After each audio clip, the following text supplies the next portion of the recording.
Votre invité aujourd'hui dans la grande interview en direct sur Boursorama, c'est Isabelle Mathéos-Ilago, directrice générale de BlackRock en France. Bonjour. Bonjour. Merci d'être là en direct avec nous. Juste avant, on parlait du taux de chômage, de l'emploi, des plans de soutien. On sait que les plans de soutien, les plans d'urgence, et là je parle un peu partout dans le monde, se sont multipliés. Et on a vu dans l'actualité, on a vu aux États-Unis 3 000 milliards de dollars, on voit des déficits qui explosent. Encore une fois, un peu partout dans le monde, j'ai envie de dire. Et on sait que d'autres plans de soutien seront nécessaires. On a vu il y a quelques jours, quelques heures ce week-end, la Chambre des représentants aux États-Unis, majorité démocrate, voter, ce qui passera pas évidemment en l'état au Congrès, un nouveau plan de soutien de 3 000 milliards de dollars, sans compter qu'on a vu Jérôme Powell, le patron de la Fed, qui pousse l'administration américaine à faire plus de dépenses publiques. Bref, on est d'accord dans l'idée que les déficits et les dettes publiques vont continuer à gonfler et atteindre des sommets inégalés dans les semaines, les mois et les prochains trimestres. C'est une certitude, ça? Oui, on est d'accord absolument là-dessus.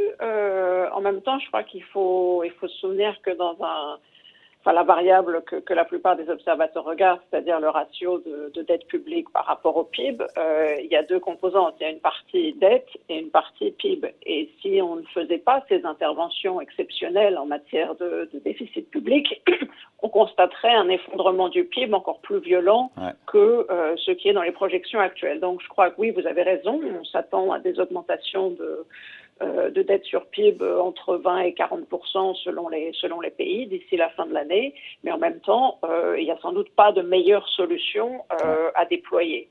Et je dirais ce qui est également unique comme configuration, c'est le positionnement des banques centrales qui, dans tous les pays où elles peuvent se le permettre, ont en pratique dit ne vous inquiétez pas, on va pouvoir acheter toute la dette supplémentaire qui aura besoin d'être émise et donc ça ne se traduira pas nécessairement par une augmentation des taux d'intérêt. D'ailleurs, pour l'instant, c'est effectivement ça. En fait, c'est le point clé, c'est le point crucial.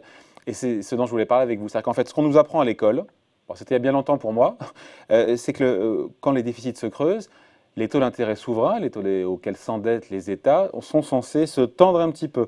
Et on a compris que ce n'est pas le cas. On l'a expliqué largement ici et ailleurs, que ce n'est pas le cas aujourd'hui, parce que les banques centrales achètent à tour de bras, créent de la monnaie, achètent à tour de bras ces dettes souveraines. C'est ça aujourd'hui, on en est là. On en est là. Si les taux d'intérêt sont aussi bas, c'est parce que les banques centrales sont là, et parce que aussi les investisseurs ont besoin de papiers sécurisés. Ça joue aussi, évidemment, j'imagine. Exactement. Donc, il y a exactement ces deux considérations. Le seul bémol que j'introduirais, c'est que cette logique magnifique ne s'applique que dans les pays qui ont leur propre banque centrale et leur banque centrale qui émet un actif de réserve.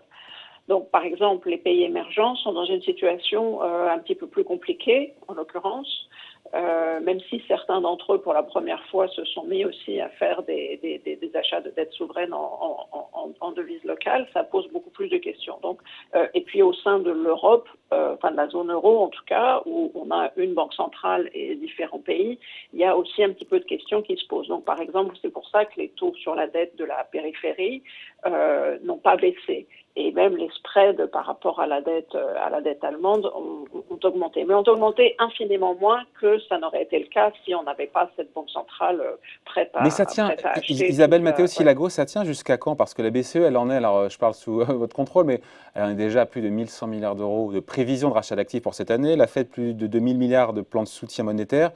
Donc ce qu'il faut comprendre, c'est que tant que les banques centrales des pays développés, encore une fois, sont là en dernier ressort, il y a zéro risque de tension sur les taux longs, c'est ça? Où on se dit qu'à un moment donné, peut-être que les marchés diront stop? Ou est-ce que les marchés sont totalement administrés de ce point de vue-là et donc ils n'ont pas leur mot à dire, puisque la Banque centrale est là? C'est pas que les marchés n'ont pas leur mot à dire, c'est que tant que vous avez l'assurance ou la confiance que les banques centrales vont continuer à acheter toute la dette qui a été mise, ça fait sens du point de vue d'un investisseur de les acheter aussi. Et puis je dirais, il y a l'autre argument que vous aviez évoqué un petit peu plus tôt, on reste quand même dans un environnement économique extrêmement incertain. Et la dette gouvernementale, ça reste un actif de diversification de risque très, très, très important. Donc je crois que la demande des marchés privés reste là. Je dirais la question à plus long terme, c'est effectivement... Ma question, c'est jusqu'à quand ça tient? Jusqu'à quand, encore une fois? Alors jusqu'à quand ça tient? Voilà, exactement. Donc jusqu'à quand ça tient? C'est là qu'il y a des questions un petit peu inconfortables qui se posent, puisque jusque-là, les banques centrales se sont lancés dans ces achats massifs de dette publique sans y être forcés par leurs gouvernements respectifs. Elles l'ont fait chacune en toute indépendance. Après, la question reste, est-ce qu'elles vont pouvoir se ressortir de ce modus operandi avec la même indépendance?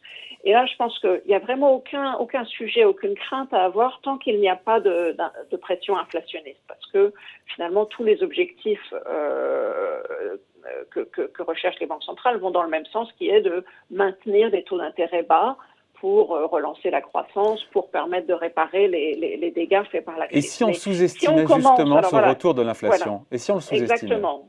Donc c'est là que pourraient se poser des questions. Si les banques centrales commencent à devoir choisir entre leur objectif d'inflation et leurs efforts pour maintenir des coûts de financement bas pour les États, là, effectivement, les marchés pourraient commencer à s'inquiéter. On n'y est pas aujourd'hui, mais qu'est-ce qui pourrait justement nous pousser vers justement cette recrudescence de l'inflation qu'on n'a pas vue après la crise financière de 2008 et pour l'instant qu'on ne voit pas évident parce qu'on est au creux de la vague?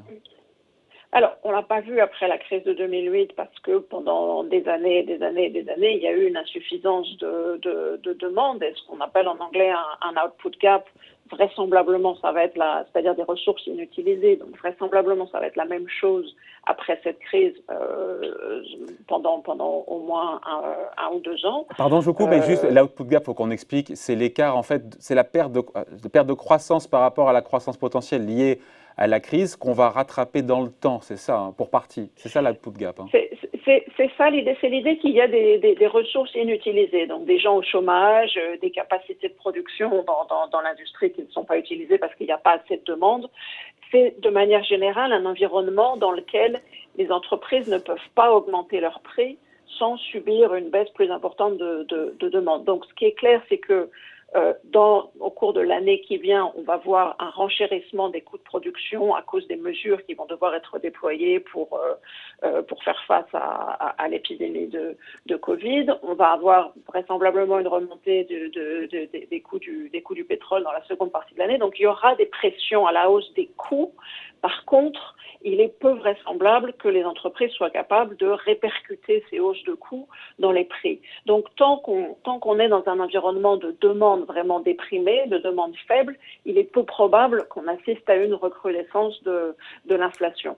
Par contre, dès qu'on approchera un taux de capacité d'utilisation proche du maximum, là, oui, on pourrait voir ressurgir des pressions inflationnistes. Alors, on ne parle pas de 5 ou 6 hein, mais on parle d'une inflation qui se rapproche, disons, des objectifs des banques centrales. Donc, ce n'est pas un sujet. Donc, quelque part, je me dis qu'on s'excite sur un truc qui n'est pas un sujet. Il n'y aura pas d'explosion, encore une fois, de l'inflation. On comprend pourquoi, évidemment. Donc, il n'y a pas de crainte à avoir sur les taux liés à l'activité, liés à l'inflation et liés aux banques centrales. Ce n'est pas un sujet, c'est un autre sujet. Ce n'est pas un sujet aujourd'hui. Non, ça peut être un sujet à l'avenir. Et les marchés, comme vous le savez, regardent toujours vers l'avenir. Donc, je dirais pour l'instant… L'avenir à quelle échéance? Alors, à l'échéance de 2, 3, 4 ans. C'est difficile d'être très précis. Où serons-nous? C'est très, très loin. Voilà, où serons-nous? Exactement. Mais je dirais, pour l'instant, les prix de marché suggèrent une inflation proche de 0, entre 0 et 1,5% pour les 3-4 prochaines années. Ça paraît un petit peu optimiste, je ne sais pas, ou pessimiste selon l'angle sur lequel vous le situez. Mais donc, à un moment, il faudra que les marchés de taux reflètent des anticipations d'inflation peut-être un peu plus élevées. Bon, est-ce qu'aujourd'hui, les banques centrales, on a les chiffres, achètent plus que le papier qui était mis par les gouvernements? Elles en achètent plus? Je me pose souvent la question entre la répartition, je ne sais pas si on a les chiffres, entre ce qui est acheté par les banques centrales pour l'État français et ce qui est acheté par les investisseurs, par les marchés. Oui, alors bon, ça varie semaine par semaine, mais en gros, on est sur des volumes d'ordre de grandeur équivalents. Alors en Europe, il y a maintenant un décalage entre ce qui a été annoncé par la BCE et les prévisions d'emprunt supplémentaires incorporées dans les dernières prévisions de la Commission européenne, mais selon toute vraisemblance, la BCE va devoir augmenter très sensiblement son programme d'achat pour rétablir l'équilibre et à nouveau acheter à peu près le même ordre de grandeur que les émissions nouvelles. Mais je vous rappelle qu'il y a évidemment un stock très important et donc qui est à refinancer, voilà, c'est qui est ça. à refinancer. Donc les investisseurs privés sont toujours là. Mais c'est vrai que si on regarde le supplément d'émissions de dette liées à la crise, celui-là est à peu près à 100% absorbé par les achats de banques Non, centrales. mais vous vous rendez compte de ce qu'on raconte, c'est quand même dingue. Les banques centrales ne seraient pas là, les taux d'intérêt seraient à des niveaux tellement plus élevés. Après, c'est un fait, elles sont là, mais elles absorbent quasiment tout. Je sais pas. Absolument, absolument. Et elles le font pour limiter les dégâts qui vont être infligés par cette crise. Donc c'est une bonne chose. Il n'y a pas de limite où il y en a au rachat d'actifs des banques centrales, au gonflement de leur bilan. Parce que finalement, on se dit, alors sans que ce soit de l'argent magique, mais et ben voilà, on va continuer comme ça, non?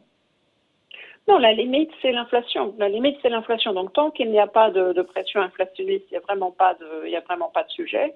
La question se posera de comment est-ce qu'on sort de cette fusion finalement entre la politique monétaire et la politique budgétaire. C'est quelque chose qu'on avait vu dans les années 50, hein, notamment aux États-Unis, où pendant la guerre, la Fed s'était engagée complètement à acheter toute la dette émise par l'État. Et puis en 51, il y a eu un accord formel entre la Fed et le Trésor pour dire voilà, on va se désengager, la Banque centrale va récupérer son indépendance et se focaliser maintenant davantage sur l'inflation. Et puis ça s'est fait progressivement sans avoir de choc de marché. Mais je crois que maintenant, il y a une vraie question qui se pose de définir la stratégie de sortie pour les banques centrales. Mais encore une fois, c'est très important de ne pas le faire de manière prématurée. On est encore dans le cœur de la crise.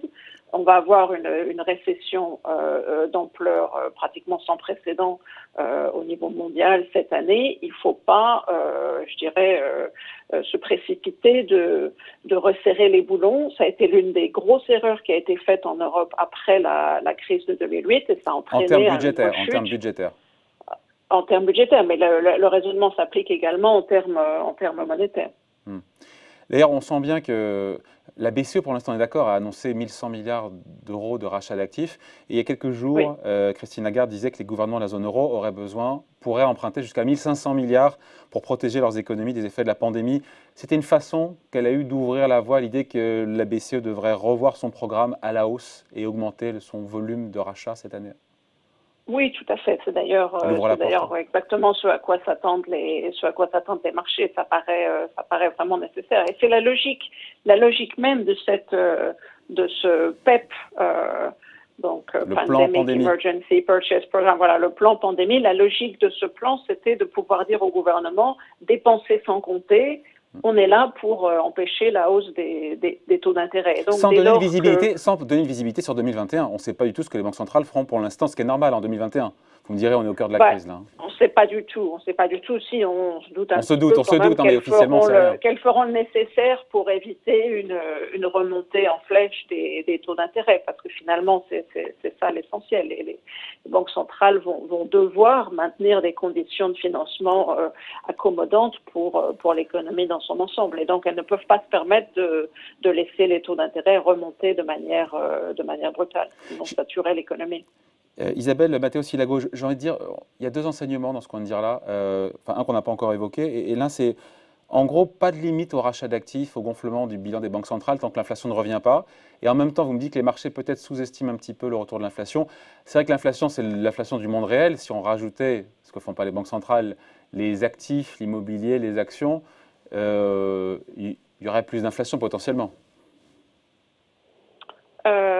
Oui, certes, mais enfin, effectivement, ce n'est pas la façon dont c'est comptabilisé de manière générale. Ouais. Donc voilà, tant que l'inflation ne revient pas, elles peuvent continuer à alourdir leur bilan. Après, je me dis juste si on prend un peu de hauteur, et d'ailleurs dans son rapport de stabilité publié vendredi, la Fed alertait sur l'endettement des entreprises américaines, qui étaient déjà à des sommets avant la crise. On se dit que pour sortir de cette crise sanitaire, alors qu'on avait déjà énormément de dettes partout dans le monde, public, privé, on en remet une louche. Qu'est-ce que ça vous inspire ? C'est très inquiétant, mais je dirais encore une fois, il n'y a pas d'autre moyen de... Tina, no alternative. Exactement, il n'y a pas d'alternative.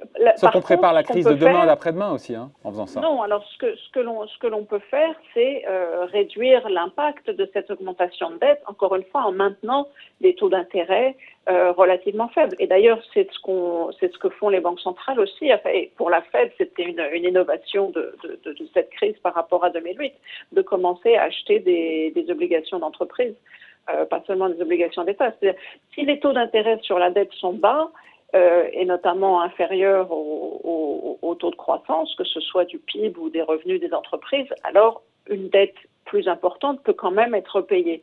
Mais c'est pour ça que cette question de maintenir des taux d'intérêt très faibles est vraiment au cœur de la sortie de crise. Bon. Cela étant dit, il y aura des entreprises qui devront restructurer leurs dettes. Il n'y a pas de doute là-dessus. Et on va avoir des vagues de restructuration et de faillite. Les marchés sont prêts? Les marchés l'ont anticipé, ça? Je pense que oui. Si vous regardez les divergences de prix, enfin, ou de taux d'intérêt entre ce qu'on appelle les actifs de qualité, c'est-à-dire qui ont des émetteurs, soit côté actions d'ailleurs, soit côté obligations, qui ont des bilans sains par rapport à ceux qui sont très endettés, il y a une vraie différenciation. Il y a une vraie discrimination. Énorme, en fait. Ouais. Et c'est heureux d'ailleurs, j'ai envie de dire. Parce que c'est absolument. Oui, c'est sain. Oui, c'est absolument sain. Bon, merci en tout cas, merci pour ces explications signée Isabelle Matteo-Silago, directrice générale en charge des institutions souveraines chez BlackRock. Merci d'avoir été avec nous. Au revoir. Merci à vous, au revoir.